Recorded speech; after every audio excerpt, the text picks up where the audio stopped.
这酒不仅有草木粮食气味，还隐隐透出一股血腥之气。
我靖阁县才发的信号，你来的倒挺快。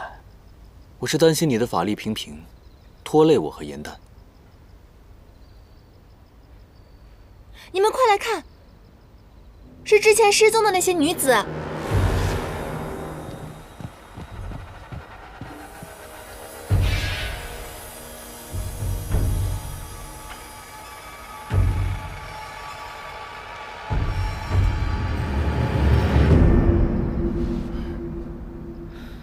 这些女子是被割喉放血而死，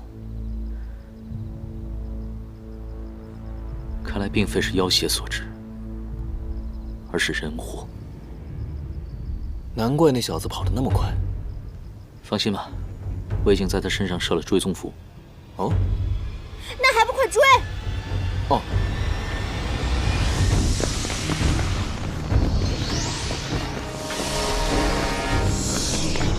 这边，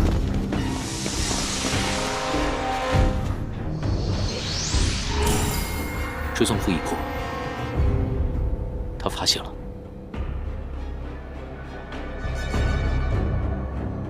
来人啊！有刺客！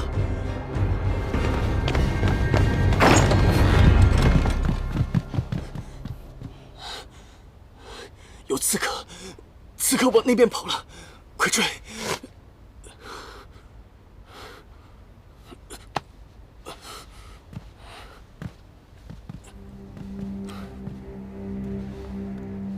殿下不必担心，追踪符设有磷粉，灯火一熄，磷粉亮起，暴露无遗。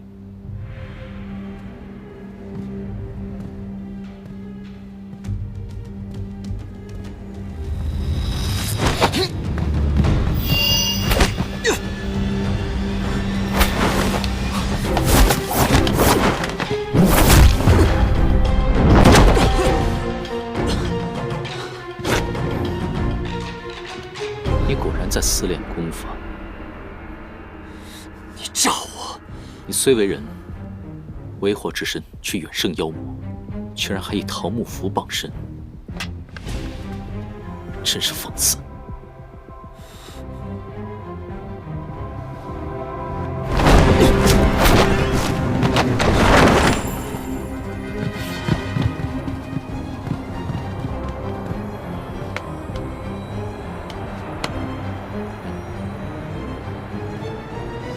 堂堂万妖之王，还不是需要一个肉体凡胎相助？等着吧。别聊了，快点吧。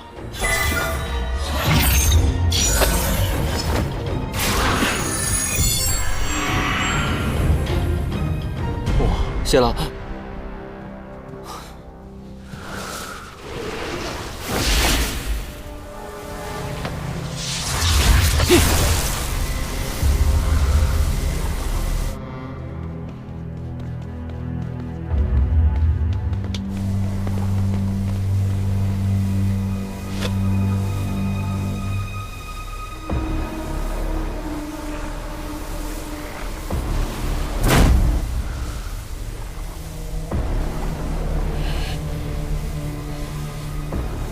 纪学文，以血献祭，皆为邪术。残杀子民，以满私欲，怎配为一方王侯？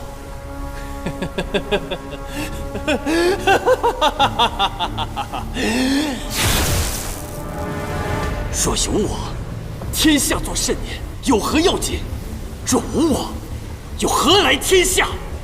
你为了一己私念，屠戮生灵，陷害挚爱，居然还想把罪名赖在我们的妖的头上！你们身为天师，却携带妖物，道貌岸然，也敢质毁本王！哎，你可是整件事情的始作俑者，可别说把他打回真身这件事与你无关啊！我与此花有何干系？多说无益。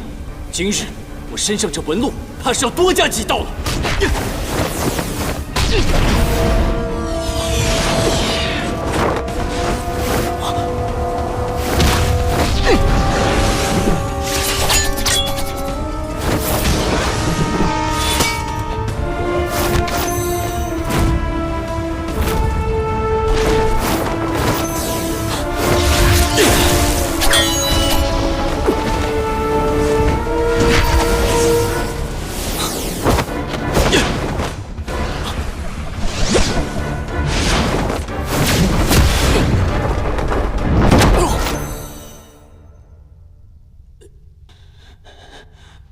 我的长生丹就要炼成了，你们拦不了我！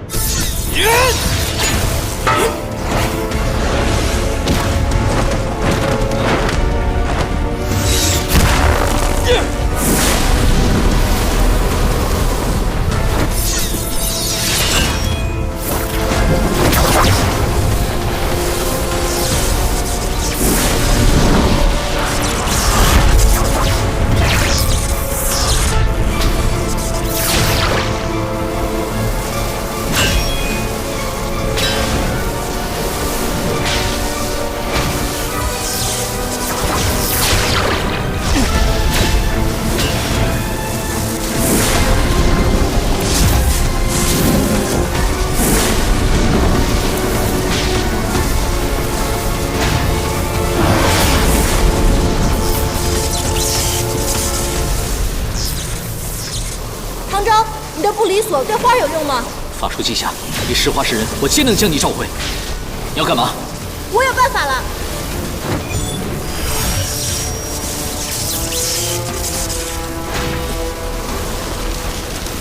林丹，快走啊！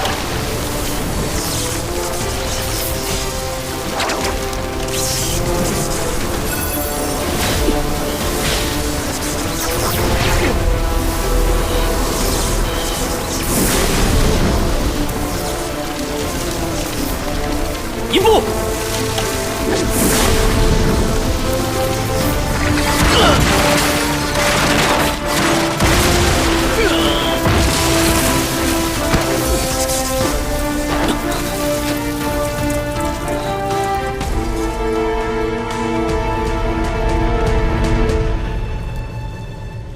严丹，谁让你自作主张了？就该把你关在玉葫芦里。只要能为将臣报仇，这点花瓣不算什么。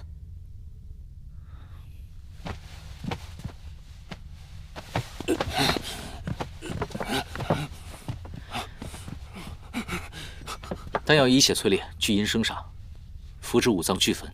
你将不知血河、乌鸦异象、杀人炼丹的种种罪行嫁祸在将臣身上，你还口口声声地说爱他，你懂什么是爱吗？是他先负的我。王妃久久无出，殿下先前又身怀恶疾，各方常有异动，我等实为忧虑啊。还望殿下早日封妃纳新，子嗣绵延，方可稳定民心啊。本王曾与王妃约誓，终生厮守，唯有彼此，断不可能再纳新人。更何况，本王的旧疾早已康复，不用再劝了。殿下，殿下，莫不是旧疾犯了？快传大夫！是，殿下。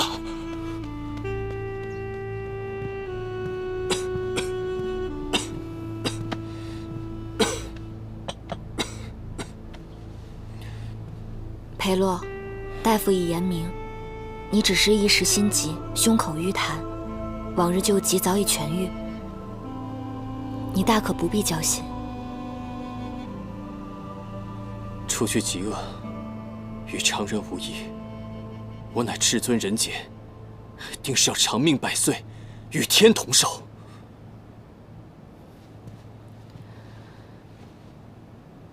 你为何还执念于长生？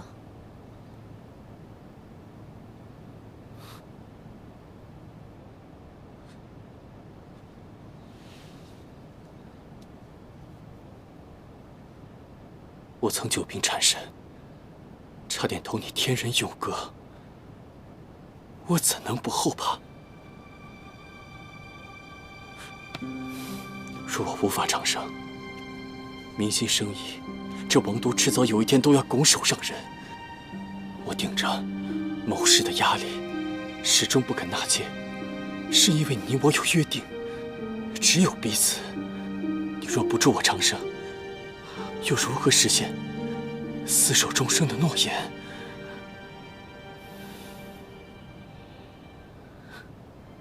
江辰，再给我一颗神丹吧。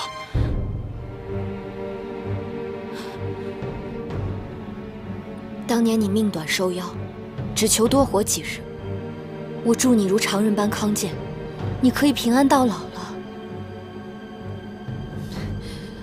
为何还不知足？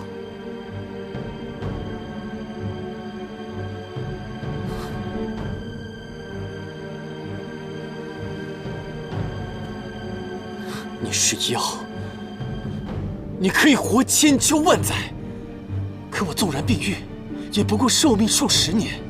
助我长生对你而言轻而易举，为何你这般自私，就是不肯助我？无中生有之时，你叫我如何帮你？裴洛，你为何变得如此贪婪？你还记得我们当初的模样和心愿吗？我当然记得。可你知不知道，我为了信守诺言，承受了多少重压？对于纳妃之见，我一概不理。你有为我考虑过吗？江辰，不是我变了，是你变了。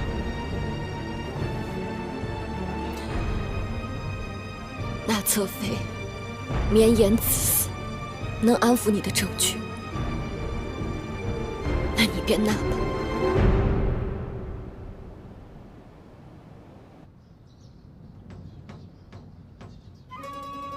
二娘子，你我两情相悦，定当永结同心。夫君，岂敢一片痴情，定当永不负心。娘子，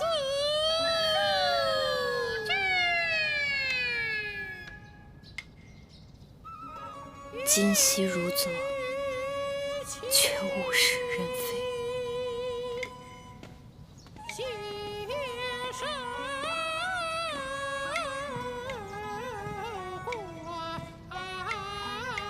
羽。这就是那位善修术法的圣德侧妃。这帮戏子的唱功极差，远不如你。不如王妃登台表演一段，给我们助助兴。我无法相助殿下，不配做这个王妃。将臣自请封宫，从此不出宫门半步。王妃宁愿与殿下永不相见，也不愿意助殿下一臂之力吗？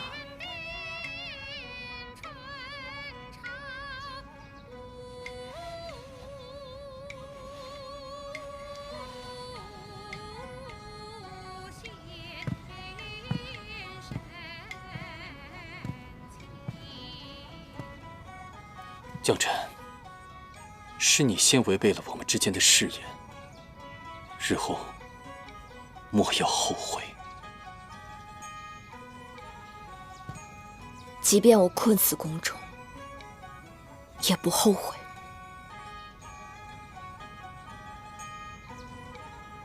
原来王权也行。是永远也无法得到满足的。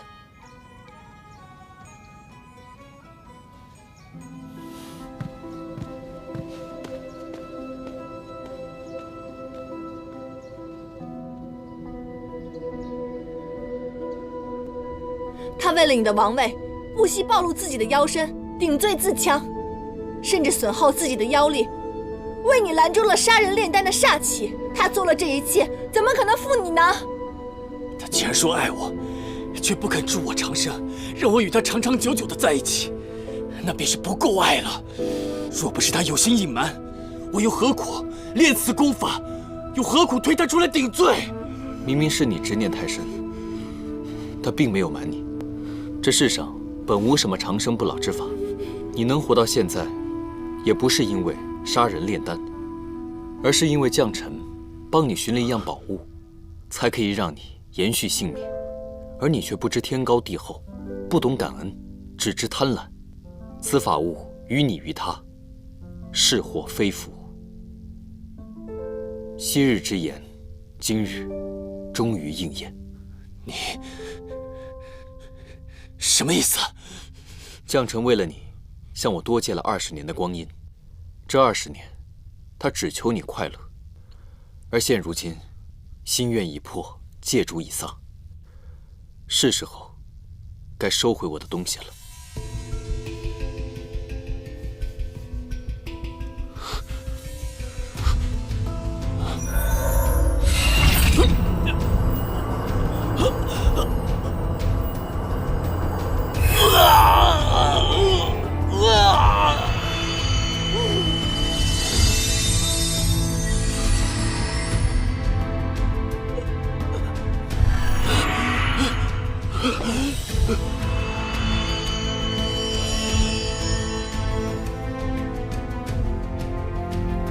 这便是你的义眼吗？此物并非普通妖猿，他究竟是何人？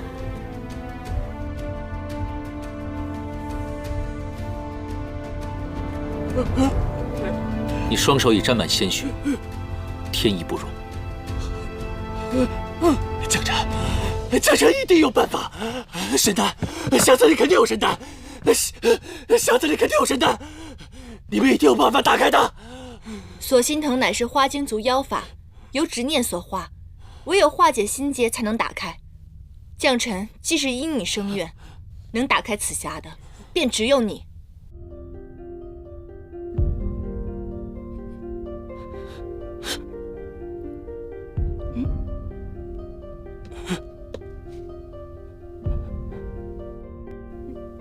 原来将臣想要的是心上人的一滴泪。将臣，裴洛，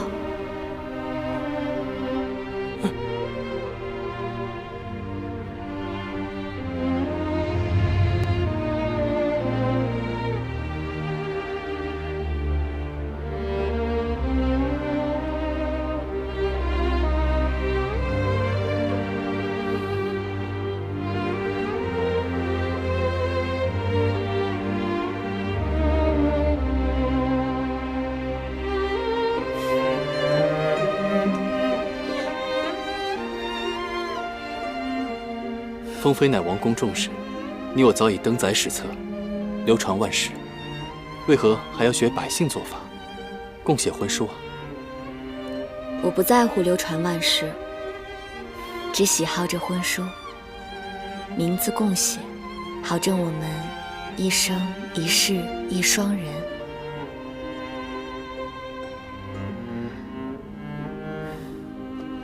我可得把它好好藏好，万一哪一天你说话不作数呢？我一心解你病痛，圆你心愿，没曾想，却又给了你新的禁锢。自始至终，将臣心中只希望你平安喜乐。有朝一日，再与君共撑纸伞，相濡以沫。满目山河空念远，不如怜取眼前人。唯愿君心似我心，不慕江山纸木人。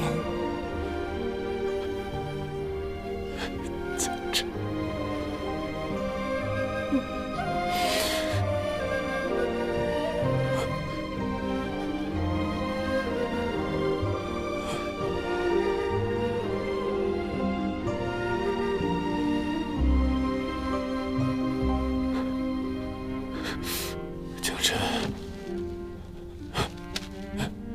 江辰，江辰，江辰。这花里还有将臣的最后一口真气，快让裴洛再看他一眼。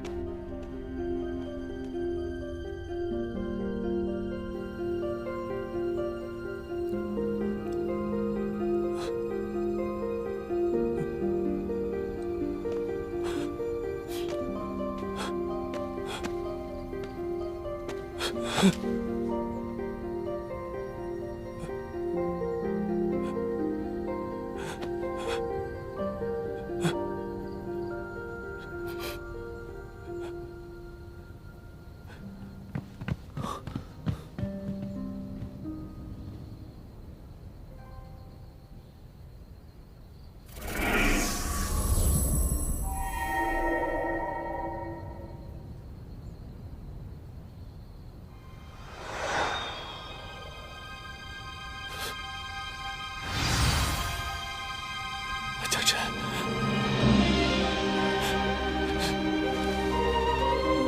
江辰，我来晚了，我错了，我不求长生了。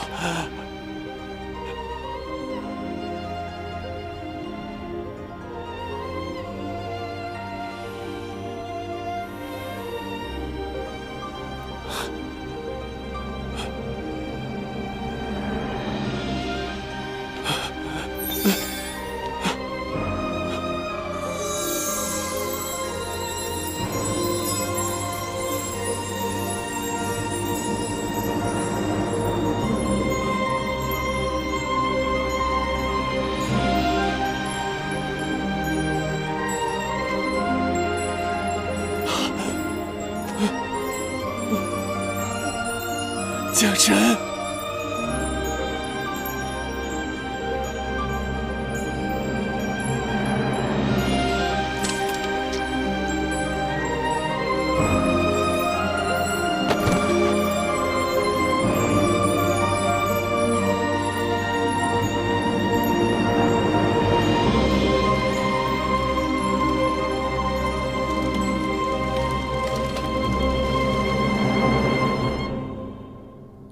江辰，你的心愿已了，你安息吧。放心，我会记住我们的约定，我会替你好好看这个世界，历尽人世间的五毒六妄、七情八苦，写出刻骨铭心的戏本，感动三界四海。颜淡，你是否觉得我此般娶回一眼，过于残忍？若是裴洛相信将臣，不该到这一步。相爱之人本应坦诚相待，不留嫌隙。倘若有一天，你发现我骗了你些什么，你会怎么做？山主大人也有对不起我的时候吗？那自然是要让你做牛做马，好好补偿一下了。方才我探了一下裴洛，以他的修为，不可能施展困住颜淡的法阵。以他看四叶邯郸的神色，却像毫不知情。如此看来，伤颜淡之人，与此案并无关联。安东王一事，王都必定会大乱，我们得先离开这里。等一下，现如今我已经拿回一眼，我可以催用我的灵力，来化回颜淡的人身。之前不都已经说过了吗？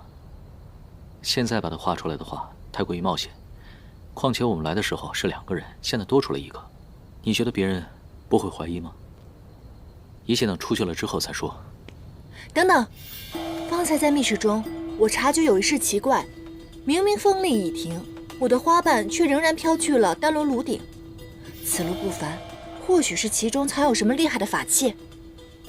神器里尘出现时会有万物席卷、烽烟立止之异象。说不定丹炉中藏的就是里尘，我们速速回去一探。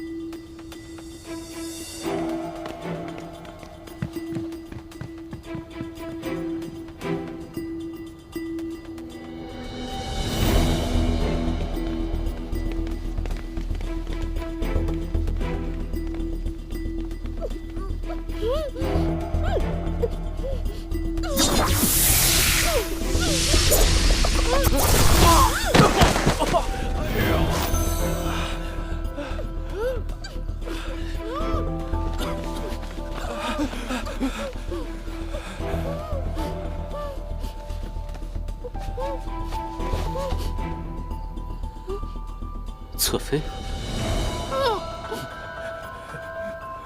你们两个好大的胆子，竟然敢行此恶举！说，为何要害人？天师饶命！我们在侧妃宫中偷到幼物，被他撞破，这才一时动了歪念。圣德谢过公子。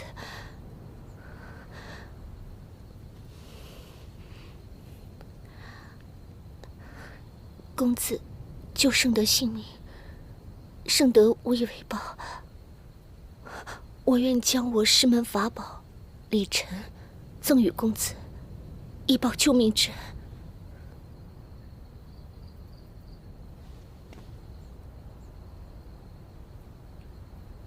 侧妃，我也正在寻找此物，那就有劳侧妃了。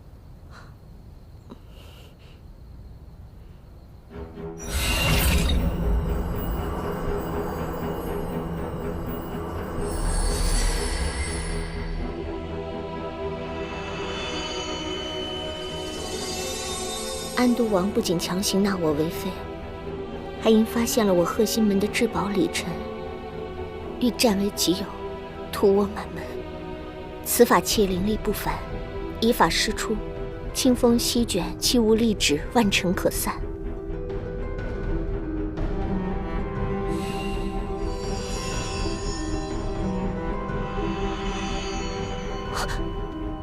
这宝物从未有过认主之相。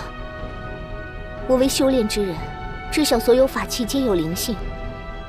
既然宝物认主，那必定是与公子有缘。公子便请收下吧。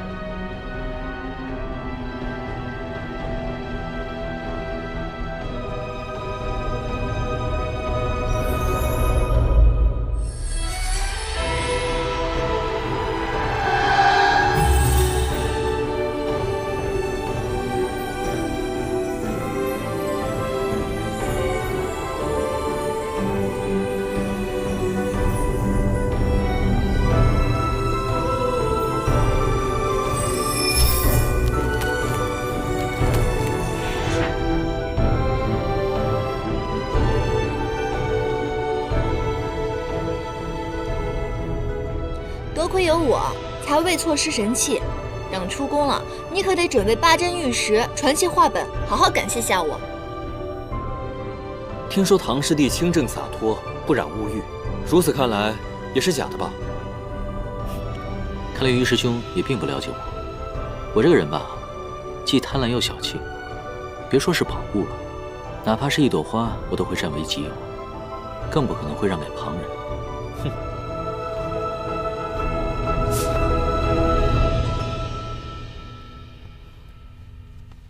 此物需通晓玉器法诀，方能使出神力，不然便一如普通浮尘。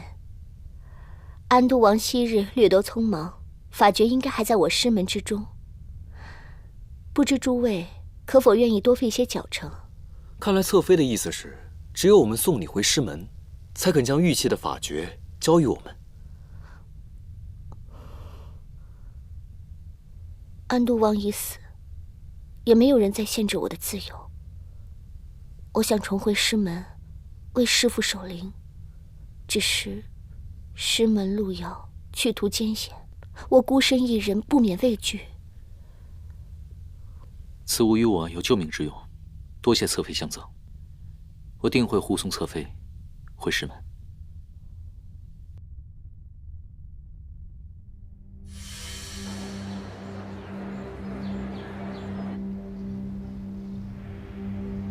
盛德去忙了，有些事情我要通知你。王公案已结，我要带严旦回家去。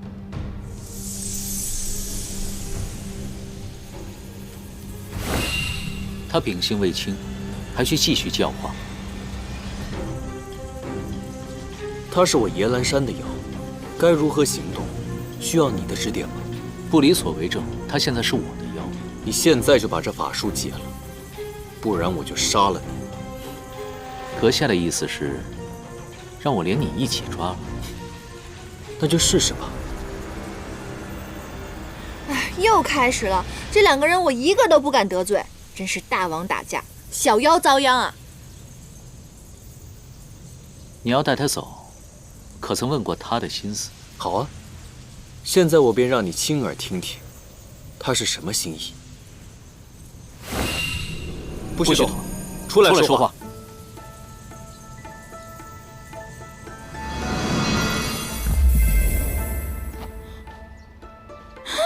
我终于变出来了！我真是在外折腾那么久，我看看我没事吧？我这破竹子怎么还在？啊？在就在吧，在就在。放心吧，年轻依旧是倾力出尘。我得试试我的妖力还在不在。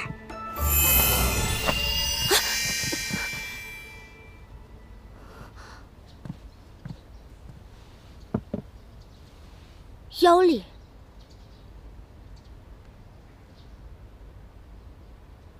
你是何人？为何在此？我是……他是我所抓的小妖，之前呢一直藏于我的袖中。听取了王公诸事，因知晓你的身份，不过他秉性善良，绝不伤人，不必担心。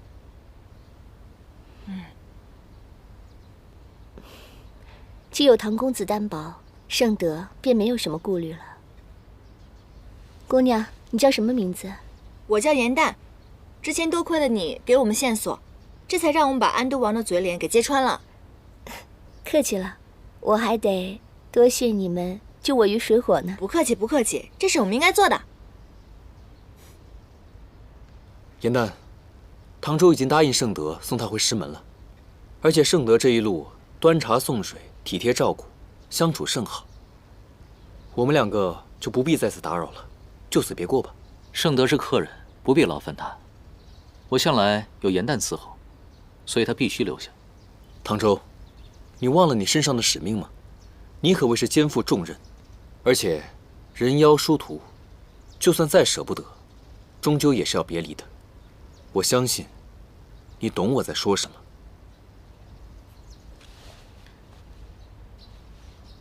是去是留，不是你说了算，终究还是要过问他自己的意思。哎，这样吧，那我说两句吧。其实我呢，这些日子经历神府、凌霄派之行，还有王宫之事，我也明白了与好友死别之痛，为好友报仇之快。可就算经历了这些，我对世间的人心、世事还有很多的疑惑，所以我想还是周游四方，早日完成与将臣的约定，写出一部名扬四海的细折子。这么说，你不想回夜来山了？我当然想回，那是我的家，可是不是现在。咱们下山不是也为了日行一善吗？再说了，唐周已经答应盛德送他回师门了，两个人也不方便，不如我们一同游历，好好体会下人生，还能互相照顾。你觉得呢？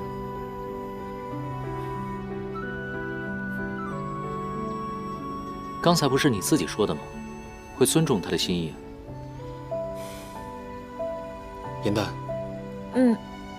答应你便是。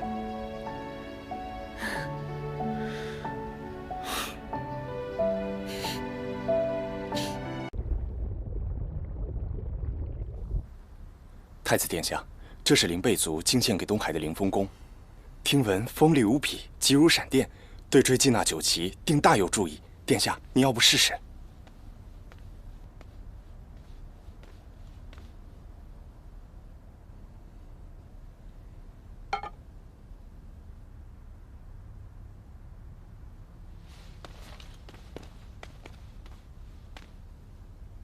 你今日如此反常，竟然主动来找我，定有缘故。说吧，找我何事？我的确找你有事。我知道，近几日你率军追杀于墨，想必你也知道他九旗的身世了吧？于墨心怀挚爱，一心只愿追随心爱的人，畅游凡界，无心争夺权力。对于四海之主的位置，也丝毫不感兴趣。你这么做，只会引火烧身。若被其他水族知道了，反而会影响你东海的尊严。周兰，你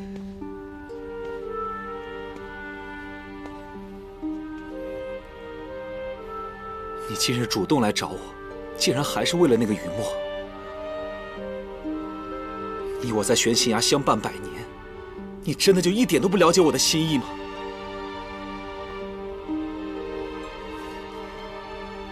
我一直追杀他，真的就只为了那一个尊位？如果你说的是真的，那我们同病相怜。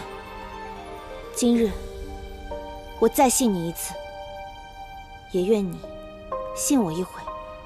你此话何意？青龙族向来敢爱敢恨，既然于墨心有所属，那我便断了对他的念想。从此之后，我与此人再无关系。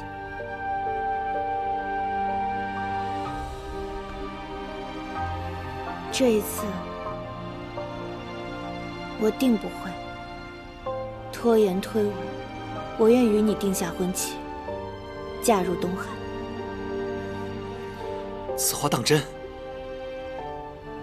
当真。南海和东海的联姻，想必你日后四海之主的位置，定坐得安稳。但是，我不喜欢杀戮，只愿你放了雨墨，善待四海水族。从今往后，我便与你一心一意守护四海，伴你地久天长。好，我答应你，我不再追寻雨墨，我这就休书你父王，早日定下我们的婚期。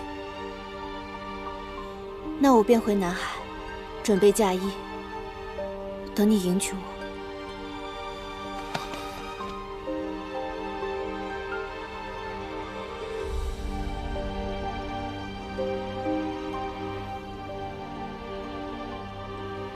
等我。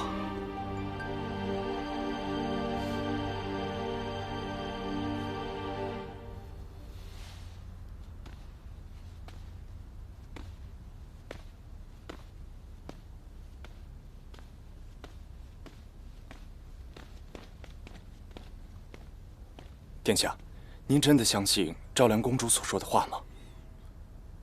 我想信他一次，不过，你还得通知我们藏于南海的人，时刻盯紧他们父女，有任何异动，随时禀报。是。那九旗，继续追踪，格杀勿论。是。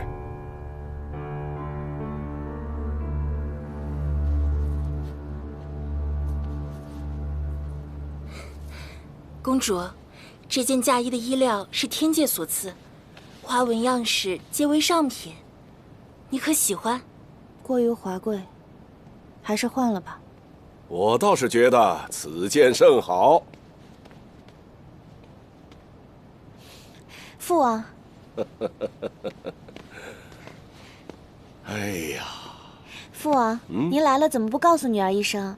想看看穿嫁衣的你。哎呀，想来只见你机灵骑射、英姿飒爽之貌，却未曾见过这副打扮。公主药来了。你病了？怎未听你提起啊？父王，其实我……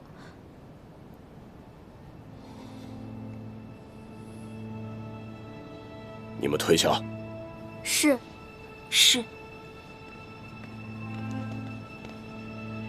啊，你失了逆鳞？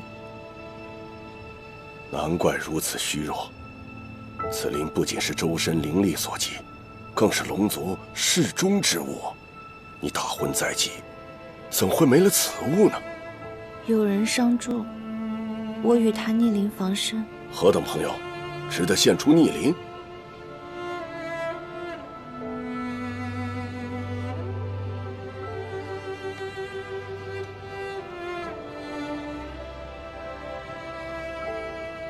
幻心灵但凡遥想，便生裂纹。我猜的没错，想来是有人遥想了此灵，你便情定于他，因此愿给逆鳞正心。既如此，你又何必答应与东海的婚事呢？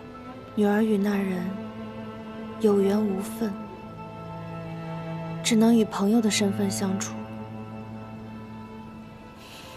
如今女儿已舍念自误，只愿缔结姻缘，助敖轩登位，庇佑青龙族，太平永盛。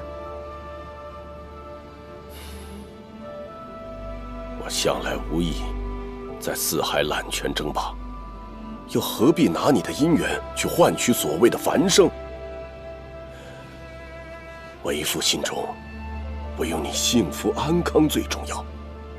告诉我，你那心上人是谁？我派人前去探问他的心意，绝不让你错失良配。父王，这桩姻缘并非是女儿一人之事。敖轩为人心狠手辣，东海残暴，若你去寻了此人，那人必定会面临追杀之危，还会连累到整个南海。父王，女儿已认清自己的命运，还请父王莫要因为我得罪东海，增加无谓的杀戮了。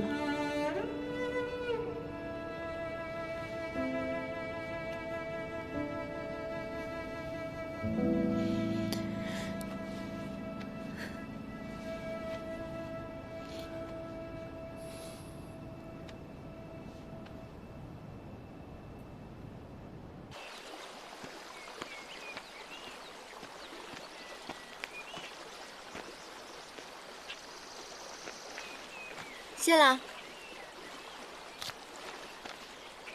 没想到，竟然让害你的人逃了，我真是心有不甘啊。没关系的，恶人自有恶人磨，没准绕了一圈还会落在我们手上。哼，又开始吹牛了。云墨，我之前看过一本书，这书上写着，若是我们妖死了以后，我们的元神会脱离三界，飞到一个叫夜忘川的地方。若是元神可以忘记过往，成功渡川，便可落入凡尘，重新活过。说不定这样也好呢。说不定，将臣他已经变成了一朵普普通通的昙花，忘却了前尘往事，在世间自由自在的生活。他怎么可能心甘情愿地忘记呢？若是有来世，他一定还希望跟裴洛幸幸福福地在一起啊。颜淡，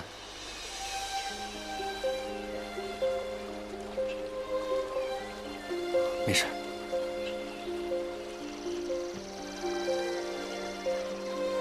于墨，别伤心啊！爱人虽是，可是你还有爷兰山，还有我，你还有一大家子的人关心你呢。你要振作起来。他竟误以为我喜欢将臣。我若是明说，解释将臣得到一眼的原因，只怕他会刨根问底，知晓我隐瞒他失忆一事。颜淡，过往的很多事情，我也不愿再提。但是我与将臣之间，没有任何别的事情。此事，你也不必再挂心。好，好，好，不提不提，我再也不提了。圣德说，他学过卜算之法，可以看到人的过往当下。要不要让他帮你看看？也许你的良缘正在来的路上呢。凡人修炼，怎可能通过往当下？他究竟是何人？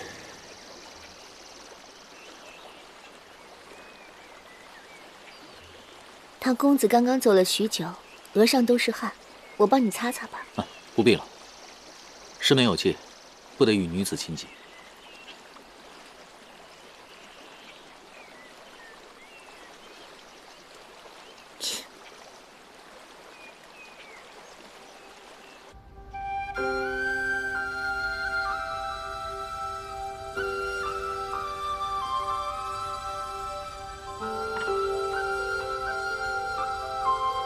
裴洛半生受疾厄所缠，痊愈之后，却依然没有满足，不惜杀人炼丹，还害死了自己爱的人。这就是人世间五毒之贪了吧？而将臣痴心相附，舍身护佑，最终却换来了一个离心的结局。可见，人事兜转，七情历练，人最终还是要更爱自己的。我要把这些全都记下来，为以后排演。这样，无心者观情，有心者自省，这样世间就可以少几桩悲事。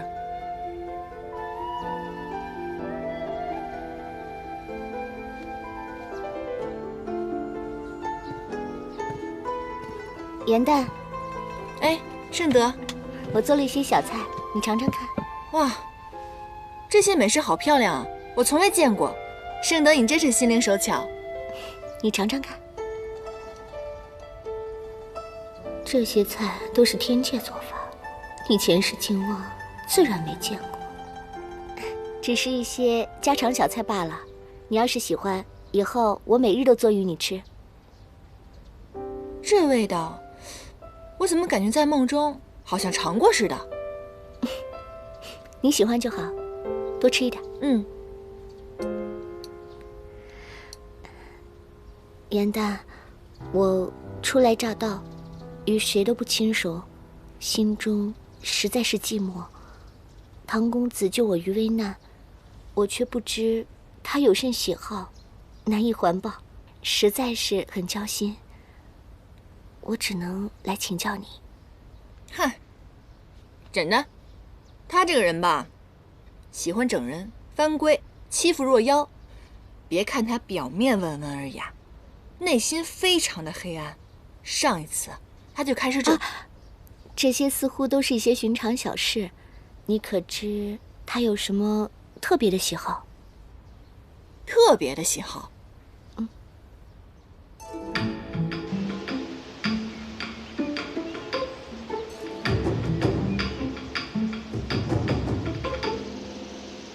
今日之后，我要带他离开这儿。我说过，我要连你一起抓。这么说就是要开战了？好啊，为了以示公平，我绝不用妖力。阁下既然这般小瞧于我，那我也不用灵力，一剑分高下。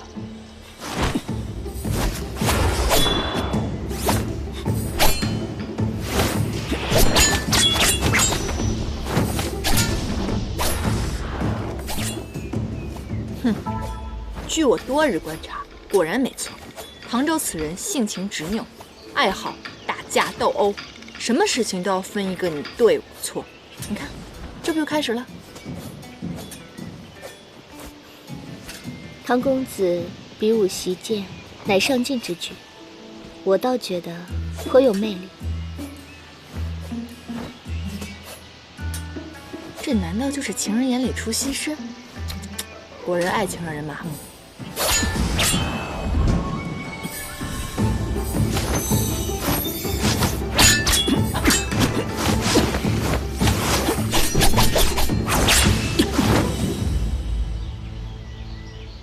阁下确实剑法超绝，当为人中英杰。可是为何偏偏不懂得自重，招惹自己不该惹的？难不成想自毁前程？阁下智勇双全，确为妖中王者。但我凌霄派向来以除恶为己任，你，我抓定了。妖中自有好坏，我们严兰山更懂得如何区分惩恶扬善。可是万派之宗，却不分青红皂白，抓捕屠杀，如何服众？驱邪扶正，乃我派宗旨。然，天下生灵皆有善恶之分，我自当恪守教诲，健身明志。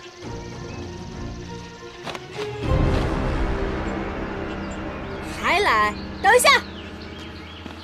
别打了，别打了，别打了！严旦，你想干嘛？你想干嘛？你，万妖之王，野兰山山主。你呢？堂堂未来凌霄派的掌门人，这说出去都是有头有脸、威震一方的人物，而如今却在这里酣战、争强斗勇，这传出去我都嫌丢人，好吗？他竟然是凌霄派未来的掌门，此派掌门向来灭情绝爱，那他……不过我已经想到了一个万全之策，既然你们两个难舍难分，不如以后我们便一同行动，如何？唐周他身上有顽疾，需要集齐4大神器才能救他的命，不如我们本着仁义之心帮他一把。当然了，你呢？作为回报，你日后若成为掌门人，不可以随意进犯我们野兰山，如何？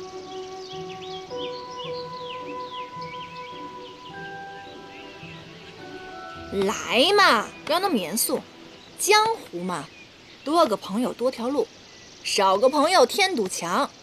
再说了，此番我们人妖合作，必成佳话，也可以缓解捉妖师和妖之间的矛盾，这伤亡也会减少。为了顾全大局，你们表个态嘛！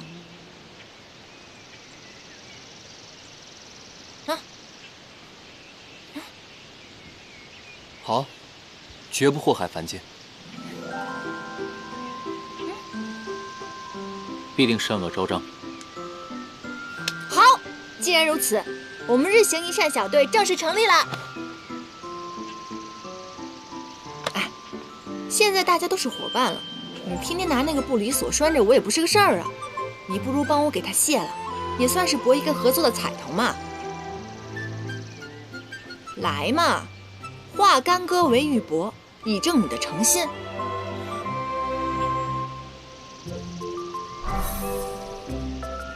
法术一除，这个镯子就留给你做纪念吧。我自由了，我自由。